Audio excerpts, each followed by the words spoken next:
If your Stripe account has been suspended, it can stop payments, payouts, and access to your funds, which is a serious issue. Yeah, this usually happens because of verification problems, policy violations, or high risk activity. But don't worry, in this guide, I'll show you how to fix a suspended Stripe account step by step. First, check the notification or email from Stripe explaining why your account was suspended. Understanding the exact reason is key to fixing the issue. In many cases, suspension happens due to incomplete verification.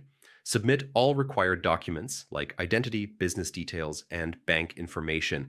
Make sure your business complies with Stripe's policies.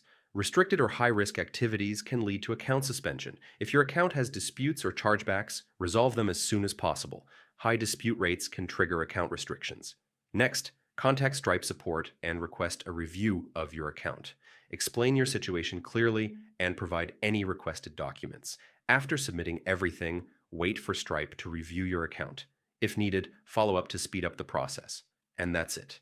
Following these steps usually helps resolve Stripe account suspension issues and restore your account access. If this helped you out, feel free to like the video and check out the channel for more Stripe troubleshooting tips.